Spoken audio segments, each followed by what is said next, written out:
Hello everybody, and welcome to the Clark County Public Library program Afterschool Posse. My name is Miss Amanda, and today I'll be reading you a book and showing you a craft that you can make at home. Today we're reading A Computer Called Katherine, How Katherine Johnson Helped Put America on the Moon, written by Suzanne Slade, illustrated by Veronica Miller Jamison, with permission from Little Brown Books for Young Readers.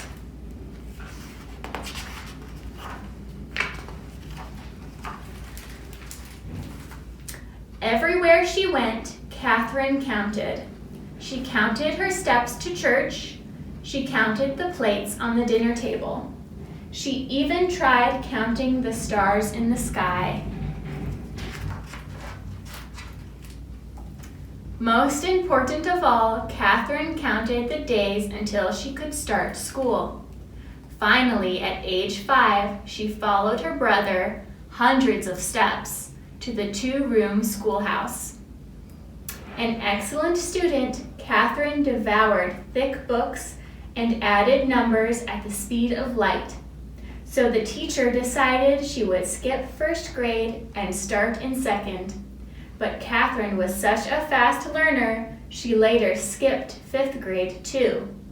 And before you could say mathematician magician, she was a grade ahead of her older brother. Katherine loved math because it was easy to see if an answer was right or wrong. Meanwhile, most everyone in town was arguing about right and wrong.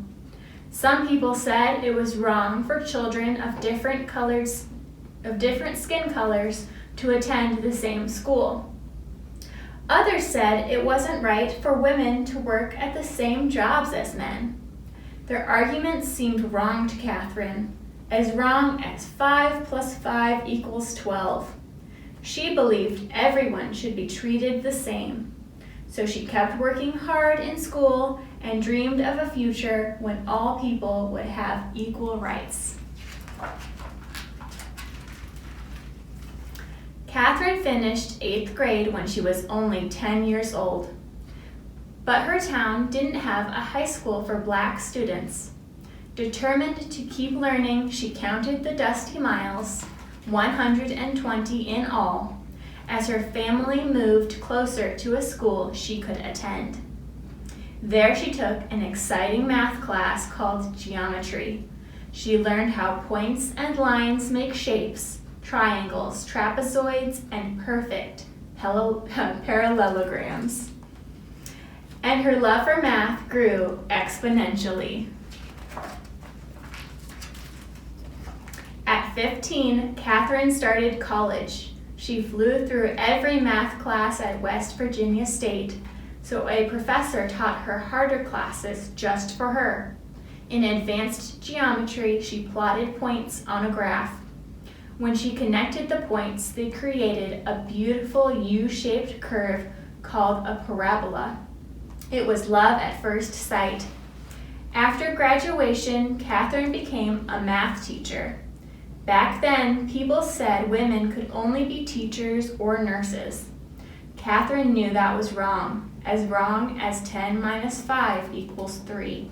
She believed women could be anything, scientists, lawyers, or mathematicians. So she set out to prove it.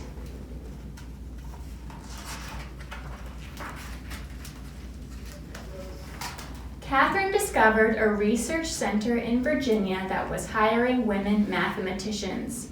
They were called computers because they made calculations that helped the men engineers design airplanes and flight plans. To Katherine, it added up to the perfect job. All day long, she punched buttons on a calculator just like the other women. She solved long math equations just like the other women. She wrote answers on a huge data sheet just like the other women. But Katherine wasn't just like the other women. She asked questions, lots of questions. What were her calculations used for? Why were they important? How did her answers help design airplanes and flights? The men engineers noticed the woman who asked intelligent questions and how quickly she solved difficult math problems. So they asked Katherine to join their space team. Its mission to send America's first astronaut into space. Katherine said yes. Then she discovered that women weren't allowed to attend the group's meetings. She knew this was wrong as 5 times 5 equals 20. So she asked if she could go. Women don't ever go to those, the engineers replied. Is there a law against it? Katherine asked. No. So Katherine showed up at the next meeting, ready to work. Astounded by her geometry skills, the team asked her to calculate when America's first space flight would blast off. Katherine agreed, but first she asked questions, like where should the rocket splash down? How high should it fly? When should it land? With that information, Katherine carefully computed the rocket's flight path, a beautiful U-shaped curve. Next, she worked backward to figure out the time it should blast off. Then she began counting the days until launch. On May 5th, 1961, Alan Shepard blasted off. Following Katherine's flight path, he soared into the silvery sky and right on target. 15 minutes later, he splashed down in the Atlantic Ocean, right on schedule. Soon Americans began dreaming of a longer flight around the entire Earth. To figure out the math for this long, complicated trip, engineers decided to use their new room-sized computer that worked much faster than people. But astronaut John Glenn trusted Katherine more than a machine. He wouldn't step 1 foot onto the rocket until she said the computer's calculations were correct. Happy to help, Katherine checked every number. On February 20th, 1962, John Glenn became the first American to orbit Earth.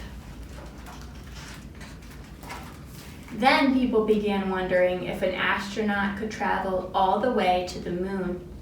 Both the Soviet Union and the United States wanted to be the first to land there and win the space race. Katherine knew this flight was incredibly long and dangerous. Every calculation would have to be perfect. One math mistake and the rocket would zoom right past the moon. As NASA's computer hummed and computed a flight path to the moon and back, Katherine went to work too, double-checking the machine's calculations. But this was the most complicated geometry problem she'd ever seen. One of the points, the spacecraft, was flying incredibly fast. Her target, the moon, was constantly circling Earth while spinning. Some people thought the problem was too difficult to solve, but Katherine knew that was wrong as 25 divided by 5 equals 4. She calculated and computed, she plotted and planned. She created a bold, brave path all the way to the moon and back. 10, 9, ignition sequence starts. Heart racing, Katherine leaned close to the small television screen. 7, 6, 5. She held her breath as powerful flames exploded on the launch pad. 4, 3, 2, 1, liftoff. The rumbling rocket slowly rose above the ground, above the smoke, above the clouds, and then disappeared into ink-black space. 4 days later, as Neil Armstrong took his first steps on the moon, Katherine smiled and began to count. The end. Now I'll show you a craft that you can make at home.